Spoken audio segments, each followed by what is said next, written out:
Terima kasih Ibu Cinta. Ya. Bapak Ibu kita satu dalam doa. Terpuji namamu Tuhan. Terima kasih untuk kasih anugerah Tuhan yang sudah kami terima Tuhan. Tuhan, sebentar lagi kami akan mengenal firman-Mu Tuhan. Kiranya Engkau urapi Bapak Pastor Paul Tuhan. Dan biarlah firman yang akan diberitakan boleh menjadi rema dalam hidup kami. Dan kami boleh melakukannya dalam kehidupan kami hari lepas hari. Seberat apapun pergumulan hidup kami Tuhan. Kekhawatiran kami, kecemasan, bahkan sakit penyakit kami Tuhan.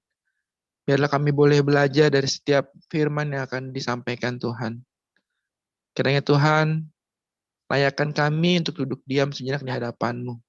Terima kasih Bapa, kami serahkan doa ini di dalam nama Tuhan Yesus Kristus, yang adalah Tuhan dan Juru Selamat kami hidup. Amin. Amin. Terima kasih Pak Romnik. Sebelum firman Tuhan dibentangkan, kita akan membacakan ayat firman Tuhan yang diambil dari Mazmur 109 keseluruhannya dari 1 sampai 31. Nanti Ibu Nerliana yang akan membacakannya, dan Kisah Para Rasul 1 ayat 1 sampai 26 nanti Ibu Sarma yang akan membacakannya. Ya, sekarang Ibu Nerliana terlebih dahulu. Silakan Ibu Nerliana. Baik, terima kasih Bu Cinta. Salam Bu Cinta. Salam Bu Nerliana. Mas Purpol, Bu Ana. Salam Bapak Ibu semua yang hadir di live Zoom dan di live YouTube. Dan salam buat saudara kami yang menonton kembali siaran ini. Puji Tuhan, kembali kita membaca firman Tuhan dari kitab Mazmur. Mazmur 109 ayat 1 sampai 31, demikian firman Tuhan. Untuk pemimpin biduan, Mazmur Daud. Ya Allah pujianku, janganlah berdiam diri. Sebab mulut orang fasik dan mulut penipu ternganga terhadap aku. Mereka berbicara terhadap aku dengan lidah dusta. Dengan kata-kata kebencian, mereka menyerang aku dan memerangi aku tanpa alasan. Sebagai balasan terhadap kasihku, mereka menuduh aku, sedang aku mendoakan mereka. Mereka membalas kejahatan kepadaku ganti kebaikan, dan kebencian ganti kasihku. Angkatlah seorang fasik atas dia, dan biarlah seorang pendakwa berdiri di sebelah kanannya. Apabila dihakimi, biarlah ia keluar sebagai orang bersalah, dan biarlah doanya menjadi dosa. Biarlah umurnya berkurang, biarlah jabatannya diambil orang lain, biarlah anak-anaknya menjadi yatim, dan istrinya menjadi janda. Biarlah anak-anaknya mengembara tidak keruan dan mengemis, dan dihalau dari reruntuhan rumahnya. Biarlah penagih hutang menyita segala kepunyaannya, dan orang-orang lain menjarah hasil jerih payahnya. Janganlah ada orang yang tetap menunjukkan kasihnya kepadanya, dan janganlah ada orang yang sayang kepada anak-anaknya yang menjadi yatim. Biarlah dilenyapkan keturunannya, dan dihapuskan namanya dalam angkatan yang kemudian. Biarlah kesalahan nenek moyangnya diingat-ingat di hadapan Tuhan, dan janganlah dihapuskan dosa ibunya. Biarlah ia selalu diperhatikan Tuhan. Ulang. Biarlah itu selalu diperhatikan Tuhan, supaya ingatan kepada mereka dilenyapkan dari bumi. Oleh karena ia tidak ingat menunjukkan kasih, tetapi mengejar orang sengsara dan miskin dan orang yang hancur hati sampai mereka mati. Ia cinta kepada kutuk, biarlah itu datang kepadanya. Ia tidak suka kepada berkat, biarlah itu menjauh daripadanya. Ia memakai kutuk sebagai bajunya, biarlah ia merembes seperti air ke dalam dirinya, dan seperti minyak ke dalam tulang-tulangnya. Biarlah itu baginya seperti pakaian yang dikenakannya, sebagai ikat pinggang yang senantiasa dipakainya. Biarlah semuanya itu dari pihak Tuhan menjadi upah orang yang mendakwa aku, dan upah orang-orang yang berkata-kata jahat terhadap aku. Tetapi Engkau, ya Allah Tuhanku, bertindaklah kepadaku oleh karena namamu. Lepaskanlah aku oleh sebab kasih setiamu yang baik. Sebab sengsara dan miskin aku, dan hatiku terluka dalam diriku. Aku menghilang seperti bayang-bayang pada waktu memanjang. Aku dikebutkan seperti belalang. Lututku melentuk oleh sebab berpuasa, dan badanku menjadi kurus, habis lemaknya. Aku telah menjadi celah bagi mereka. Melihat aku, mereka menggelengkan kepalanya. Tolonglah aku, ya Tuhan Allahku. Selamatkanlah aku sesuai dengan kasih setiamu, supaya mereka tahu bahwa tangan-Mu lah ini, bahwa Engkaulah, ya Tuhan, yang telah melakukannya. Biar mereka mengutuk, Engkau akan memberkati. Biarlah lawan-lawanku mendapat malu, tetapi hamba-Mu ini kiranya bersuka cita. Biarlah orang-orang yang mendakwa aku berpakaian noda dan berselimutkan malunya sebagai jubah. Aku hendak bersyukur sangat kepada Tuhan dengan mulutku, dan aku hendak memuji-muji Dia di tengah-tengah orang banyak. Sebab Ia berdiri di sebelah kanan orang miskin untuk menyelamatkannya dari orang-orang yang menghukumnya. Demikian pembacaan firman. Terima kasih, Bu Nerliana. Silakan Ibu Sarma. Baik, saya akan membacakan kebenaran firman Tuhan dari Kisah Para Rasul 1. Hai Theophilus, dalam bukuku yang pertama aku menulis tentang segala sesuatu yang dikerjakan dan diajarkan Yesus. Sampai pada hari Ia terangkat. Sebelum itu Ia telah memberi perintahnya oleh Roh Kudus kepada rasul-rasul yang dipilihnya. Kepada mereka Ia menunjukkan dirinya setelah penderitaannya selesai, dan dengan banyak tanda Ia membuktikan bahwa Ia hidup. Sebab selama 40 hari Ia berulang-ulang menampakkan diri dan berbicara kepada mereka tentang kerajaan Allah. Pada suatu hari ketika Ia makan bersama-sama dengan mereka, Ia melarang mereka meninggalkan Yerusalem dan menyuruh mereka tinggal di situ menantikan janji Bapa yang demikian katanya, telah kamu dengar daripadaku. Sebab Yohanes membaptis dengan air, tetapi tidak lama lagi kamu akan dibaptis dengan Roh Kudus. Maka bertanyalah mereka yang berkumpul di situ, Tuhan, maukah Engkau pada masa ini memulihkan kerajaan bagi Israel? Jawabnya, Engkau tidak perlu mengetahui masa dan waktu yang ditetapkan Bapa sendiri menurut kuasanya. Tetapi kamu akan menerima kuasa kalau Roh Kudus turun ke atas kamu, dan kamu akan menjadi saksiku di Yerusalem dan di seluruh Yudea dan Samaria dan sampai ke ujung bumi.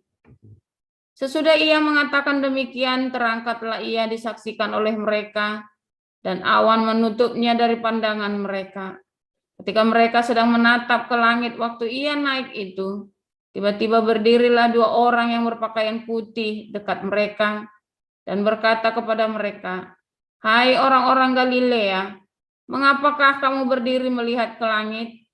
Yesus ini yang terangkat ke surga meninggalkan kamu akan datang kembali dengan cara yang sama seperti kamu melihat dia naik ke surga."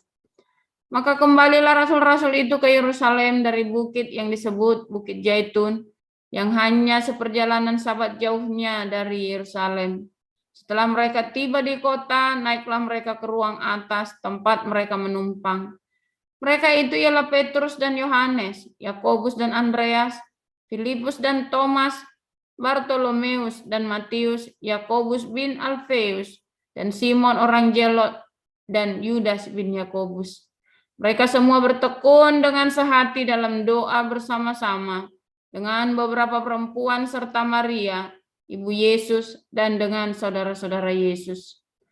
Pada hari-hari itu berdirilah Petrus di tengah-tengah saudara-saudara yang sedang berkumpul itu, kira-kira 120 orang banyaknya, lalu berkata, "Hai saudara-saudara, haruslah genap nas kitab suci yang disampaikan Roh Kudus dengan perantaraan Daud tentang Yudas, pemimpin orang-orang yang menangkap Yesus itu.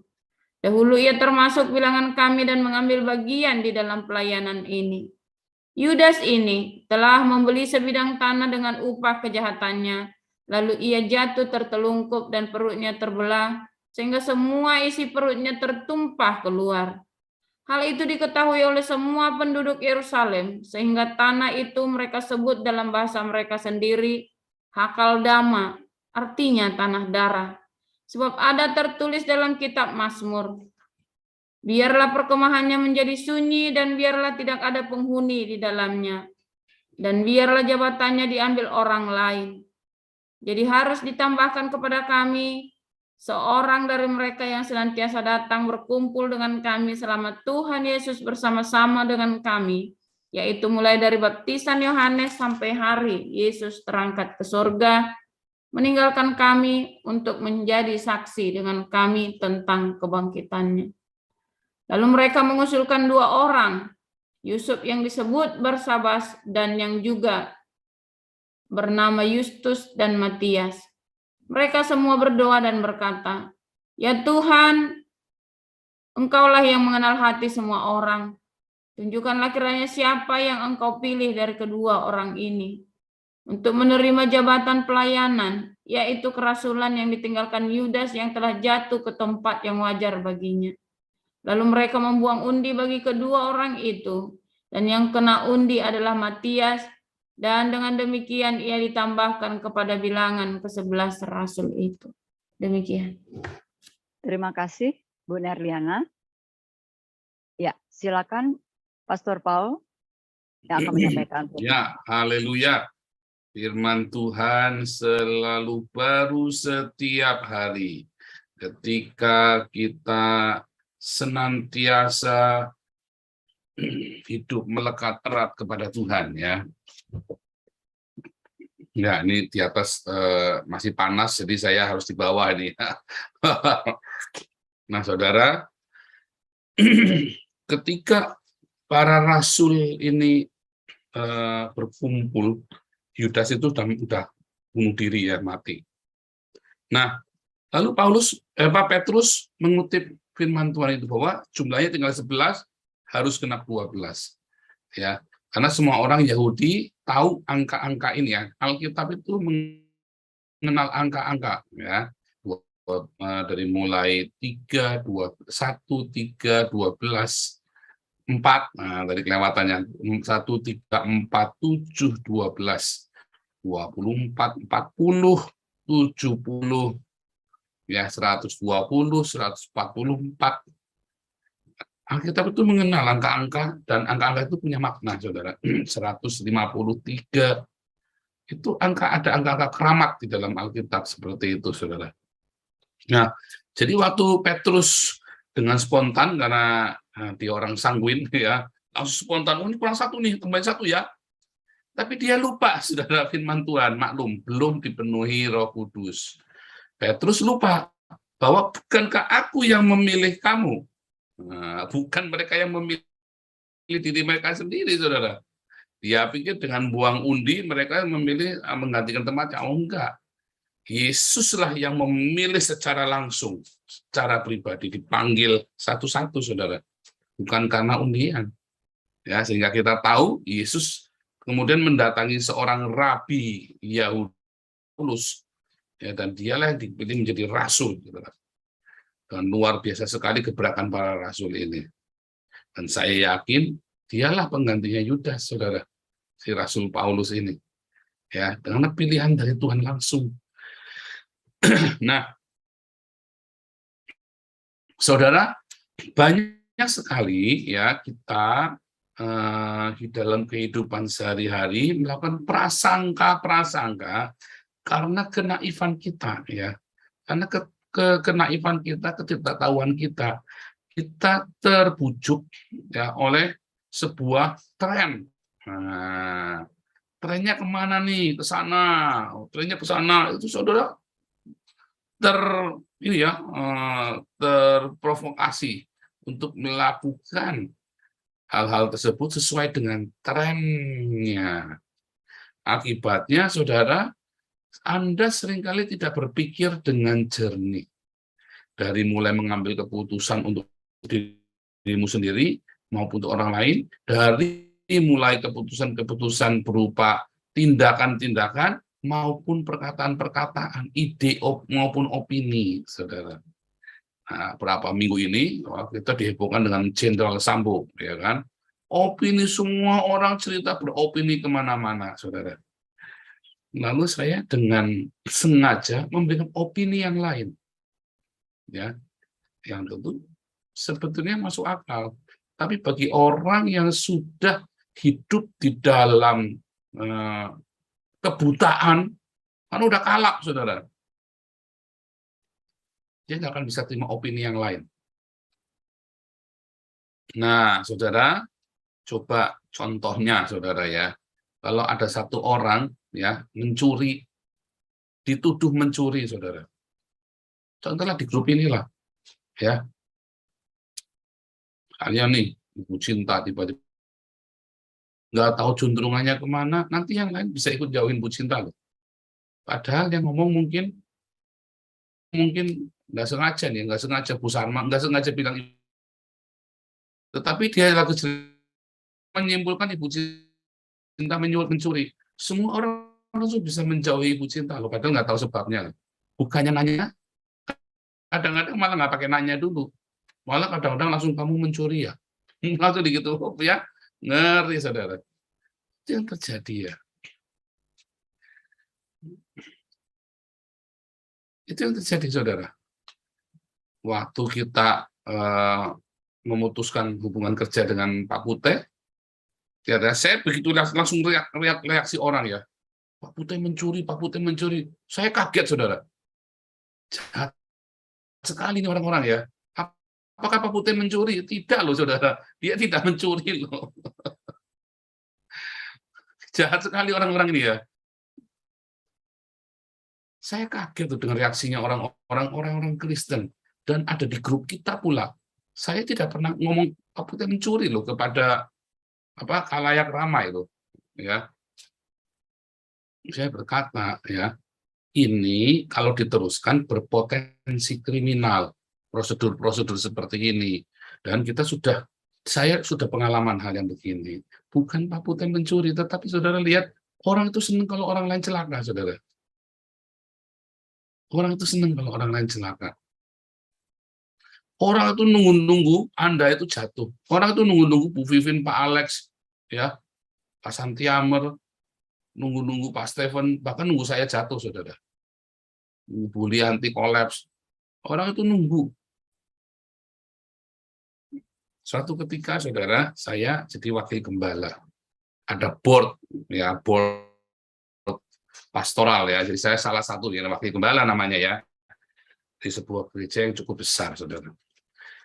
Saya turun ke bawah, saudara. Orang-orang ini rajin ke gereja kami, saudara. Saya turun ke bawah. Saya tuh orangnya dari dulu, kalau saya kerja pun, walaupun saya bosnya, saya selalu turun ke bawah, saudara. Saya pengen dengar. Saya itu tidak percaya dengan apa yang dikatakan orang ini dua, ya, karena persepsi, bukan misalnya nih ya, ini Pak Alex kerja, terus Pak Stephen ada semua kan, terus ada Pak Santiamer, ini kan ketua-ketua operasional. Bukan saya nggak percaya mereka ngaling atau bohong, saya bukan. Persepsi. Persepsi setiap orang itu bisa beda. Kejadian yang sama, persepsinya bisa beda. Nah, itu yang saya cari. Persepsi dan perspektif yang berbeda dari kondisi di lapang. Ya. Maka saya turun. Waktu itu saya turun. Dan saya cukup terkejut waktu saya turun. Semua orang yang ngerasani gembala kami itu supaya hancur, saudara. Ada yang sampai nyeplos ya. Tak enteni gue, si Pak Kiki. Kapan jatuhnya? Pasti suatu ketika jeblok. Nih, pegang omonganku. Sampai sekarang dan jeblok, saudara. Ya, memang gembala kita ini memang tulus hati. Ini diurus. Saya kaget, saudara. Saya pikir beneran yang gembala kami begitu. Nah, terus saya cerita sama gembala saya. Saya nggak sebut orangnya, tapi ini tahu namanya. Loh, kok tahu? Saya nggak cerita loh. Saya tahu. Cerita yang ini pasti dari sana. Terus ada cerita ini tahu orangnya. Loh, kok tahu? Ya karena cerita ini dari sana.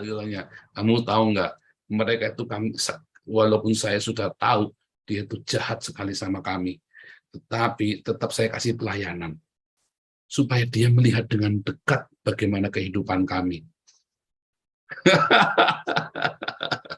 Ngeri, saudara, ngeri, saudara. Anda tahu nggak, orang-orang itu tuh mengharapkan gembala senior kami ini jatuh terjerembab sak-sial-sialnya dia. Jadi mereka itu rajin ke gereja, aktif, supaya mereka melihat dari dekat, nonton kapan dia jatuh, saudara. Kalau dia ada cerita apa ditambah-tambahin, saudara. Terus saya kan penasaran kan, cerita yang ditambah-tambah itu, ada omongan begini bener enggak? Ada omongan begini bener enggak? Wah, satu malam itu saya tanya ya, saya kaget loh, saya kan baru full time lagi waktu itu kan. Sudah lama enggak full time, saya sebagai jauh, saya jadi utusan misi begitu kan, saya melakukan pekerjaan misi, saya balik ke gereja, isinya fitnahan, isinya segala macam, saya sampai pusing, saudara. Yang bilang-bilang, yang aneh-aneh begitu, saudara. Saudara tahu nggak bahwa itu tuh ada di dalam setiap hidup kita. Seneng kalau melihat orang susah, nggak seneng kalau melihat orang seneng. Entah mengapa, itu ada potensi, bahkan Anda dan saya. Sampai kita mengalami metanoia, kelahiran baru. Kita akan senang, akan bahagia kalau orang lain bahagia, dan kita akan sedih kalau orang lain jatuh. Sampai kita mengalami metanoia, cara berpikir kita, saudara. Ada peribahasa, saudara. Seorang sahabat itu akan sahabat itu ya, sahabat-sahabatmu itu, sahabat-sahabatmu, ya yang dari kecil Anda percaya itu, kalau Anda lagi sedih, dia akan ikut sedih, saudara. Kalau Anda lagi senang, dia akan senang. Tapi kalau Anda lagi senang sekali, mendapat keberuntungan banyak sekali, ya dia akan batin di dalam hatinya. Kapan kamu jatuhnya ya? Nangkep nggak, saudara? Kalau Anda lagi susah, wah dia akan ikut susah, saudara. Dia akan ikut tangis bersama denganmu. Tapi kalau Anda lagi senang banget, ya, lagi Anda senang, dia senang, saudara. Tapi begitu Anda senang banget, dia bilang, kapan ya kamu ini orang nyungsepnya ya? Entah mengapa memang begitu, saudara. Saya bilang, saya wanti-wanti sama anak saya, hati-hati ya. Dan kalau anak-anak kan cenderung wah setia dengan temannya, loyal, wah rasa ini kan, saya bilang hati-hati. Hati-hati, hati-hati, hati-hati. Wah, kita sudah pengalaman ditinggal, sudah pengalaman dikhianati, sudah pengalaman diinjak sama sahabat sendiri, saudara. Sudah pengalaman. Jadi kita selalu ingatkan. Siapa yang tolong saya? Saya bilang sama anak-anak saya kan, kamu tahu nggak siapa yang tolong papa? Orang-orang yang nggak kenal. Yang orang-orang yang nggak kenal, kita tahu mukanya aja nggak pernah. Mereka itu orang-orang yang tiba-tiba Tuhan kirim buat tolong kita. Jangan pernah andalkan dirimu pada sahabat. Jangan pernah andalkan dirimu pada orang. Andalkan Tuhan saja. Justru para sahabatmu itu yang akan memfitnah kamu karena merasa lebih tahu, dan kamu mau itu dikip, justru sahabat kamu yang akan membocorkannya keluar. Dia seakan-akan tahu segala-galanya tentang kamu, dan kamu akan hancur karena omongan sahabatmu yang nggak pas. Itulah fitnah, saudara. Fitnah itu nggak sekedar karena kebencian seringkali, saudara. Fitnah bukan karena kebencian, tetapi karena orang sok tahu, saudara, kelebihan mulut, lambene turah itu loh, saudara. Lambene turah. Ya. Jadi jangan berpikir, oh ini kan musuh, ini sahabat nggak mungkin fitnah. Oh belum. Dan belum tentu ketika ada orang memfitnahmu karena dia benci, bukan, saudara. Karena lambene turah, saudara. Nah, bagaimana kalau Anda menghadapi saat-saat seperti itu? Tekun, percaya, berdoa, andalkan Tuhan. Jangan terpengaruh. Jangan bereaksi atas fitnahannya, tapi beresponlah dengan prosesnya. Jangan meresponi fitnahannya, saudara. Menjawab, capek, saudara. Ya, capek. Tetapi responilah proses itu, saudara, dengan benar. Suatu ketika keluarga kami gegeran besar sekali ya, keluarga besar kami itu, ya, sampai kami itu ribut. Anak itu tidak ketemu sama orang tuanya sampai 7 tahun, saudara, tidak ketemu orang tuanya, dan kita sembunyi, ya, karena waktu itu kita memang waktu itu musibahnya itu ngeri sekali, saudara. Lawannya mafia itu. Nah, yang berkhianat adalah salah satu keluarga kami, saudara. Biasa itu kalau di film-film Hong Kong itu, ya, Nine Dragon gitu ya, wah segala macam. Kan selalu ada anak satu yang kurang ajar gitu loh. Nah, ini terjadi dengan kami beneran ini, saudara. Anak satu ini kurang ajar, bocor halus. Dia mungkin nggak bermaksud jahat sama kita, saudara. Saya tolong dia kok, dia sudah mau mati saya tolongin kok. Ya, keluarga besar kami sudah tolongin dia, sudah mau mati sudah kita tolongin. Mungkin dia nggak bermaksud jahat, saudara. Tetapi lambene turah itu loh. Dan dia panik. Apa mau fitnah saya? Enggak, saudara. Dan memang saya itu marah sekali ya, saudara. Bayangin. Saya sekolah nggak pernah nyontek loh. Sekolah nggak pernah nyontek. Bisa-bisan, saudara. Di situ saya ngeliat ya, bobroknya polisi itu ya. Saya ngeliat, saudara, bobroknya polisi dibayari sama mafia yang mau menjarain saya itu di depan mata saya, saudara. Ini yang buat dia ya.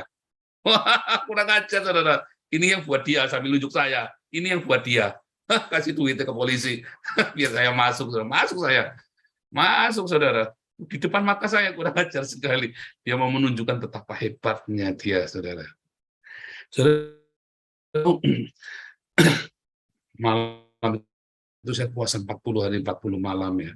Begitu saya tahu dibayari itu ya, saya puasa di dalam penjara itu, saya puasa 40 hari 40 malam, saudara. Kalau nggak kuat, saudara. Di dalam penjara Anda mau puasanya gimana coba? Di dalam sel itu saya puasa 40 hari 40 malam. Tiap malam saya baca ini Mazmur ini, saya paling kencang baca Mazmur 109. Tadi ya, biarlah dia kamu itu kalau ada sidang, kalau diputuskan kamu bersalah, istrimu jadi janda, anak-anakmu mengembara kemana-mana, aku jadi miskin, papa. Oh, itu tak bacain keras-keras. Saya ngomong di penjara itu, saya teriak keras-keras. Waktu itu saya di sel tikus itu ya. Oh, saya bacain itu. Kan boleh bawa Alkitab ya kalau sel tikus kan. Wah, saya bacain itu, saudara. Ngeri, saudara. Bayangin, saya membacain itu mantra. Saya bacain mantra 40 hari 40 malam sambil puasa. Tiap malam tak bacain. Jadi, saudara, jadi beneran. Jadi beneran, saudara. Satu-satu orang itu tak sebutin namanya. Ini bukan contoh yang baik ya, tapi saya lagi kasih tahu betapa Tuhan itu menjawab doamu, saudara. Ketika kamu sungguh-sungguh teriak dengan rasa sakit ya, dengan rasa prihatin. Kemarin ada yang nanya saya ya, kita lagi kelas apa ya, saya lupa ya, tadi apa kemarin ya. Kalau kita lagi puasa boleh nggak berhubungan seks? Lah, kamu ini mau menunda makan apa mau mau cari Tuhan. Nah, Anda tiba-tiba boleh nggak lagi berhubungan seks? Kalau orang Islam itu nggak makan. Jadi kalau malam dia berhubungan seks, saudara, kalau udah buka puasa. Ada orang Kristen, coba belajar sama Daud, 2 hari dia baru berhubungan seks. Selesai dia baru berhubungan seks, saudara. Memang saatnya puasa benar-benar Anda off di situ, saudara. Semua hawa nafsu Anda off kan. Jangan marah, jangan. Mungkin Anda baca Yesaya 58 itu ya. Nah, Anda teriak sama Tuhan dengan ceritanya amat sangat di dalam deraan, di dalam aniaya, dalam fitnah, dalam penderitaanmu, saudara. Seberapa harga dari penderitaanmu? Seberapa Anda mau bayar harga? Ya, untuk prihatin, jerit sama Tuhan. Apa yang saya doakan, itu semua terjadi persis, saudara. Beneran persis. Yang satu kena musibah, masuk penjara 15 tahun, polisi-polisinya semua disingkirkan semua, ya. Polisi-polisi itu sampai disingkirkan semua ya. Yang ngerjain saya tuh kolab semua itu polisi-polisinya ya. Itu itu di tahun yang sama, saudara. Kalau namanya 5 tahun lagi itu namanya nggak ada urusan. Itu di tahun yang sama itu semua bersih. 3 bulan kemudian malah, saudara. 3 bulan kemudian setelah kasus saya, orang yang jeblosin saya itu persis ya, istrinya diambil orang, anak-anaknya hancur. Wah, itu sampai tak teleponi satu-satu ya, setelah saya ketemu Tuhan Yesus, saya nyesel dengan doa itu. Tak teleponi satu-satu, tak lepaskan semua berkat, saudara. Dan orang-orang yang saya lepaskan berkatnya itu juga dipulihkan. Dipulihkan. Saya ikat ya, itu ngeri ya, saya ikat itu. Jahat sekali saya waktu itu. Tetapi Tuhan melihat hati saya yang pahit, saudara. Nah, sebuah saran untuk Anda ya. Karena waktu itu saya masih muda sekali ya. Masih muda, saya masih naif, saya belum ngerti apa-apa, saudara. Ya, doa saya ngawur. Tetapi Tuhan, dia tahu hati saya. Nah, andai kata waktu itu saya melepaskan pengampunan, ini Tuhan, ya. Andai kata waktu saya berpikir, kalau waktu itu yang saya lepaskan adalah semua yang baik, ya. Mungkin saya tidak akan melalui yang aneh-aneh. Karena ketika Anda melepaskan kutuk, Anda jadi saluran kutuk loh. Walaupun Anda puasa, Anda saat dilepaskan kutuk, Anda jadi saluran kutuk. Anda lihat apa yang dikatakan oleh Daud, dilemparkan kutuk yang dilemparkan oleh Daud. Dia ngalami sendiri loh. Anaknya korak-karit, istrinya ditiduri orang. Ya kan? Dia ngalamin sendiri. Anda lepaskan kutuk, begitu Anda salah, Anda akan ditagih juga. Kalau Anda nggak salah, nggak apa-apa, nggak mungkin. Tetapi kalau Anda lepaskan kutuk, Anda salah, Anda akan ditagih. Kalau Anda lepaskan kebaikan, ya tetap semua yang baik yang terjadi, karena pipa saluran Anda adalah pipa saluran kebaikan. Makanya dalam fitnahan sekalipun Anda sakit sekali, apapun yang terjadi dalam fitnahan itu, responmu itu harus benar, jaga hatimu murni aletheia, saudara. Ya, balik lagi, kenapa saya bikin opini yang berbeda tentang Sambo itu, saudara? Kasihan, orang itu kalau sudah jatuh, jangan ditimpa lagi, saudara. Ya, Anda bayangin ya, ini anak dari SMA itu anak baik-baik, saudara. Sampai tiba-tiba dia karirnya melejit, sampai tiba-tiba rupanya tidak kuat derajat, hancur dia. Hancurnya itu dia membawa semua keluarganya bukan cuma minus, nyungsep ke liang kubur, saudara, hancurnya. Hancur-hancurnya. Nggak bisa bangun orang begini, mau bangun bagaimana? Anda kebayang nggak dia mau bangunnya kayak apa? Susah, saudara. Usia masih muda, baru 50 tahun. Ya kan? Mau bangunnya gimana orang ini? Masih hidup pula kan? Kalau mati mah ya sudah. Masih hidup, dia nanggung loh. Kalau orang Jepang udah bunuh diri dia tuh. Ya kan? Kalau orang Jepang bunuh diri, harakiri, saudara, supaya jangan membuat malu seluruh hidupnya, belum tentu support dia, keluarganya pun bisa buang dia loh. Ya, kakak adiknya pun, orang tuanya pun bisa buang dia, mempermalukan nama keluarga itu, saudara. Anda kebayang enggak betapa hancurnya? Ditambahin opini-opini, udah jatuh Anda injek-injek lagi, dan Anda nggak tahu masalahnya dia. Itu yang saya hindari dari komunian. Jangan injek-injek orang yang sudah jatuh, yang Anda sendiri nggak tahu kebenarannya. Itu yang saya ajarkan kepada Anda, saudara. Karena orang-orang yang begitu, yang sudah jatuh dan Anda masih injek-injek, Anda tidak akan lepas dari hukuman juga loh. Anda juga nggak lepas dari hukuman. Itulah sebabnya saya ingatkan, saya ajari Anda untuk berpikir yang lain, perspektif. Lalu keluarganya si Yosef sudah tuntas, dia sudah menuntut balas, sudah jelas siapa yang salah, sudah dihukum, ya kan? Mata ganti mata, darah ganti darah, nyawa ganti nyawa. Cuman kita kan nggak mengenal hukuman mati. Hukuman penjara seumur itu, dicopot dari jenderal, wah itu sudah ngeri, itu udah nightmare. Belum lagi anak-anaknya, dia terima berkali lipat dari apa yang mereka lakukan. Ya mungkin si Brigadir J juga salah, saudara. Tapi apapun yang dilakukan ini, saudara, Brigadir J, kita tidak tahu memang salah apa nggak salah. Kita nggak ngerti mengapa mereka responnya seperti itu. Ya hanya berlebihan, ya sampai membunuh dia orang Kristen kok, ya kan? Artinya dia nggak lahir baru. Itulah kesalahannya. Karena kelahiran baru itu membuat orang akan, waktu dia mau melakukan tindakannya nggak benar, Tuhan akan ingatkan. Seperti saya ya, saya nyaris bunuh orang waktu itu ya. Tuhan ingatkan. Bisa tidak jadi, saudara. Di tengah jalan saya balik, saudara. Itu sudah saya kejar. Gitu. Waktu zaman saya beringas itu ya, wah, saya masih panas, saudara. Waduh, dulu mau saya yang hancurin isi rumah itu. Wah, saya kacau sekali waktu itu. Wah, itu benar-benar kayak orang kesetanan. Loh. Tapi orang-orang ini selalu dijaga sama Tuhan kalau dia lahir baru. Nggak akan. Ingat waktu Daud mau bunuh si Nabal. Dihalang-halangi sama Tuhan. Ya kan? Kalau orang-orang yang hidup dalam penyertaan Tuhan, waktu dia kalah menghadapi masalah, apakah Daud menghadapi masalah karena ini yang enggak, semua masalah yang terjadi itu karena kita sendiri, saudara, bukan dari Tuhan. Tetapi apabila kita harus melewatinya, Tuhan akan jaga, saudara. Kalau Anda lahir baru. Nah, kalau Anda nggak akan melewati itu,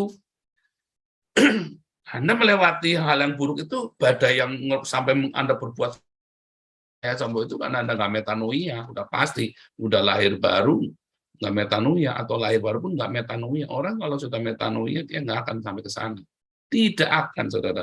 Nggak ada peristiwa ujuk-ujuk langsung bunuh orang, itu nggak ada. Semua itu pelan-pelan, tiba-tiba ada sampai di posisi itu, udah nggak bisa lepas. Kalau balik hancur semua kayak saya. Pelan-pelan saya udah di posisi, udah pegang pistol, saudara. Waktu itu kalau dibablasin ya nggak balik. Kalau saya lepaskan saya hancur saya lepas, saudara. Kalau Tambo miring langkah, ya kan bablas, saya milih balik, hancur. Kalau saya bablas ya menang saya. Cuman ketika orang-orang ini sudah nggak ada pilihan lain, pilihannya hancur atau kamu bablasin, lewati batas yang kamu nggak bisa balik. Ya, oh itu keras sekali, orang Kudus bilang, kamu bablas lewati garis ini kamu nggak bisa balik. Kenapa? Karena sudah ada Roh Kudus di dalam hidup saya, kelahiran baru. Kamu lewat, kamu nggak akan bisa balik. Terus saya bilang, saya balik, saya hancur. Aku akan pulihkan kamu. Percaya saya, Tuhan. Waktu hancurnya itu sakit sekali, saudara. Tangisan, air mata dan darah. Air mata dan darah. Fitnahan demi fitnahan, saudara. Hancur. Orang kalau sudah jatuh, tambah diinjak, saudara. Tambah difitnah.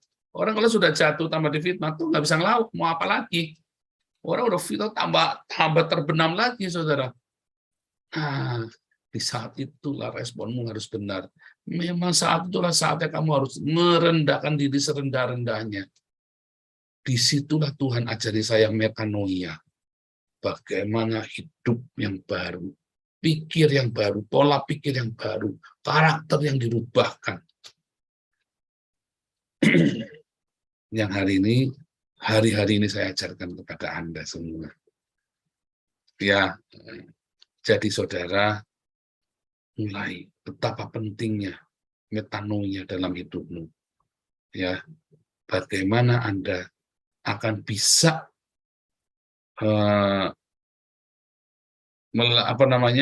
hidup di dalam kebenaran, stay di dalam kebenaran. Kalau Anda metanoia, kalau Anda nggak metanoia, sekalipun Anda lahir baru, Anda bisa tiba-tiba dalam posisi pilihan-pilihan itu. Dan waktu Anda terusin bablas, Anda nggak bisa balik sama Tuhan, Anda balik, Anda hancur. Pilihan-pilihan itu pokoknya cuma jadi Islam, atau habisin lawan saya, atau saya balik dengan rasa malu dan kehancuran.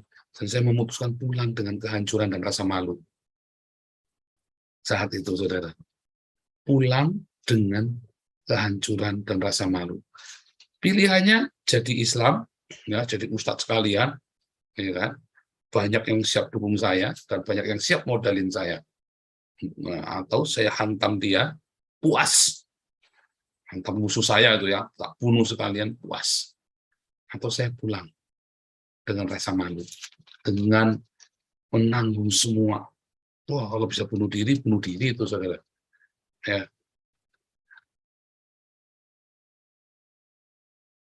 Tapi kemudian saya metanoia. Untung saya memilih untuk pulang dengan rasa malu.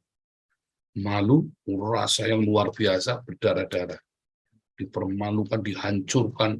Ya, bukan cuma harga diri, moral, sendi-sendi keuangan kami keluar, hancur, semuanya hancur, porak-poranda. Kalau mati pun itu udah nggak ada yang nangisi saya itu. Mati pun udah nggak ada yang nangisin pokoknya. Tapi disitulah titik baliknya, respon itu. Disitulah saya belajar metanoia. Ya, bagaimana dengan Anda? Siap next level? Tuhan Yesus memberkati. Silakan Bu Cinta.